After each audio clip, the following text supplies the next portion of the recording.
kunemash enkulukazi ye-Marsh and Marsh kanti eduze kwami uMelusi umfoka Mtungwa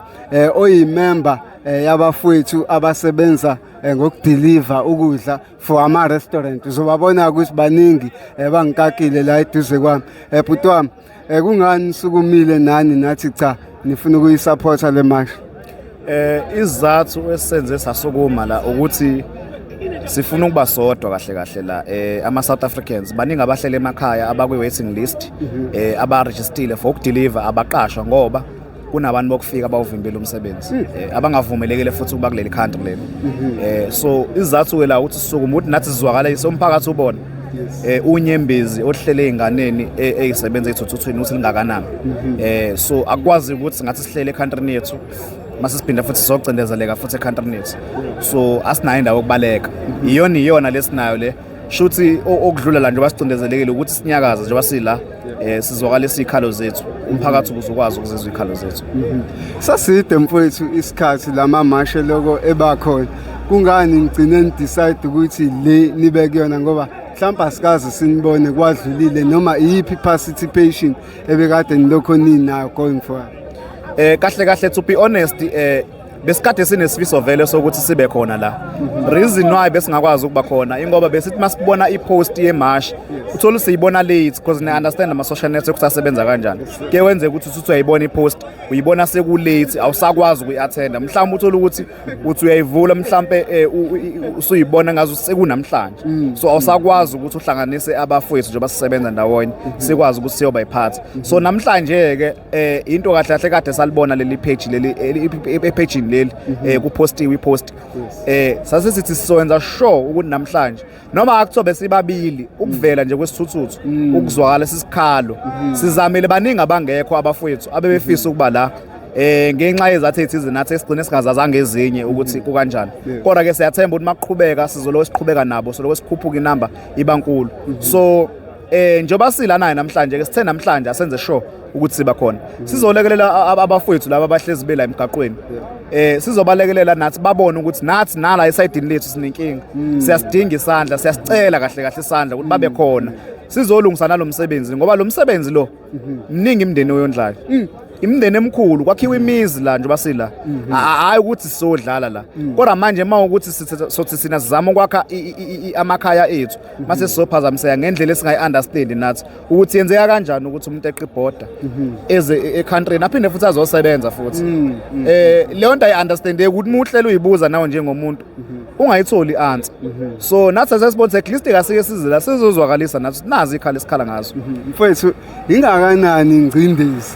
noma mhlambe kuma operations okusebenza in-affecta kanjani ngokwe-business economic wise lento yabantu laba bokufika? Okay, like masikhuluma ngabo labantu bokufika economic wise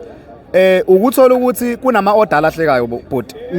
asike sithi uya-order nje u-ordela iy'ngane zakho mhlawumbe uspende like 500 rand or more. Ordela iy'ngane zakho mhlawumbe ufuna ijabule iy'ngane mhlawumbe uholile u-right ufuna nawe ukukhombisa ifatherhood ey'nganeni zakho kwabesifazane mhlawumbe afuna ukukhombisa nalo uthando ey'nganeni zakho zidle into emnandi yasema-restaurant akithi yabo. Mase kuzothi lo kufika meselambela ekudleni kwakho angakukhokhelanga. Imagine ukuthi wena uzofila kanjani wena odile uspend imali yakho ukudla kwakho safika. Angithi wena uzohamba uyoxoxela ozwana naye okanye umuntu okwazi ukuthi u-interact naye mhlambe umxoxela ukuthi usuwehlekelwe sehle sikanje. Leyo muntu akasenalo uthando lokuthi avule i-app order ehleli ekhaya angithi yabo. So makwenze kanjalo mina ke wale-South Africa anginayo indawo yokubaleka uyalimala lo msebenzi loyo. So you end up ubona umsebenzi wehla ngalendlela ukuthi uyabona ama-customer asenayo potential ukuthi a-order. So nathi nje basila ama-customers ethu lawa adlelwe ukudla siyawacela buye siyaliklina ilokhonjana i-country lethu siyawuklina lo msebenzi ngendlela esenza ngayo phezulu nje e-Hillcrest nase-Kloof i-Waterfall iPinetown ukuthi ke naku namafethu ababalekayo abafuna uzoyibandakanya mase kuzothi neMalvan siyakuzama ukuhlangana siclean bathe ukubalabaleka kwamanje and uyabonakala umsebenzi nama customer happy futhi njengoba sideliver because senza sure ukuthi we do 100% delivery. Yeah, sesivala nje mfethu asibheke uhulumeni lokhu iqalile le march lama unrest eqalile kuncane okushiwo uhulumeni Cyril Ramaphosa as a president or minister bakhe kuncane that they've been saying with regards to these kind of marches. Kusho ukuthini ngohulumeni wethu ukuthula izwe limapeketwana?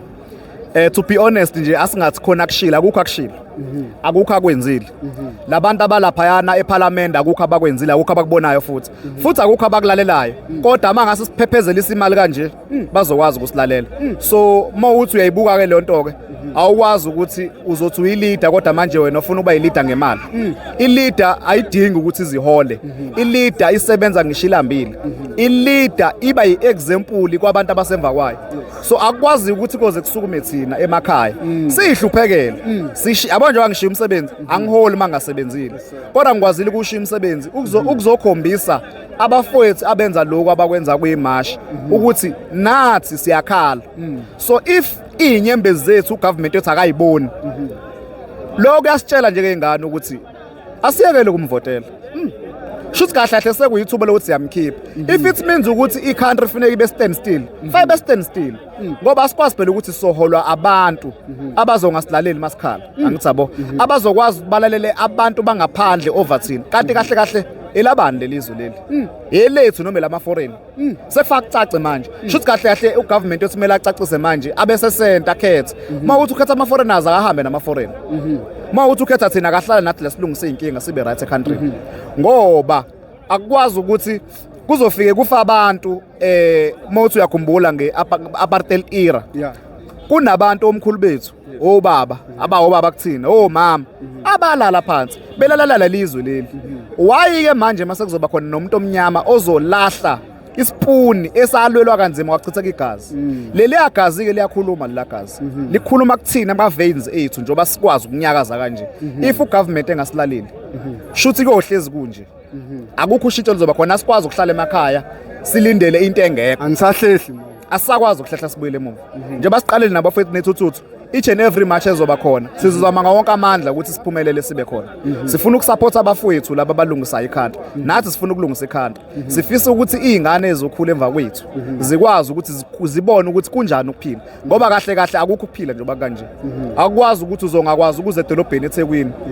ngoba usaba ukuthi uzoba nje inkunzi ngoba usaba ukuthi uzohlangana nomuntu ongamazi ukuxabana naye noma kwenzeka noma yini angakwenza noma yini abaleka angakwazi ukutholakala akwazi ukuthi uzothi muva kashe eThekwini wazi kahle kamhlophe ukuthi ngeke likwazi ukudefend iphoyisa angawagxeki ke nawo amaphoyisa amaningi ngoba ngiyabona ukuthi engathi nawo asenovalo asabela impilo zawo kodwa ngiyacabanga ukuthi mebejoin umbuthi mebe ujoin umbutho kunezifungo abayifungayo bengicela babuyise lezo zifungo ke manje bazovikela iCountry yethu abeze bezovikela thina abamusa ukuvikela ama foreigners ngoba uma siwina ukwaxosha ama foreigners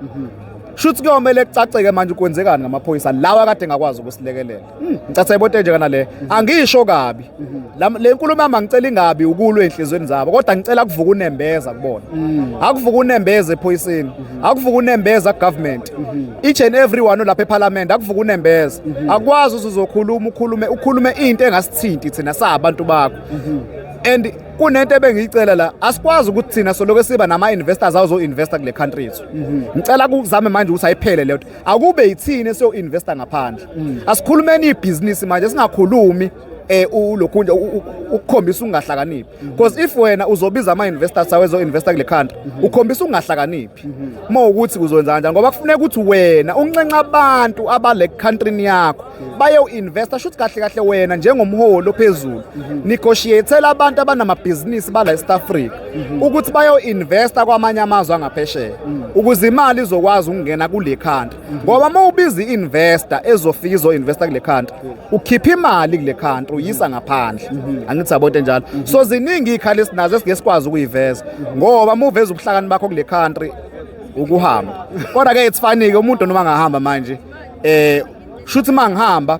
khona abayovuka bavuka unomphela bangalawuleki ukuthi bayalungisa lesimo makhamba mina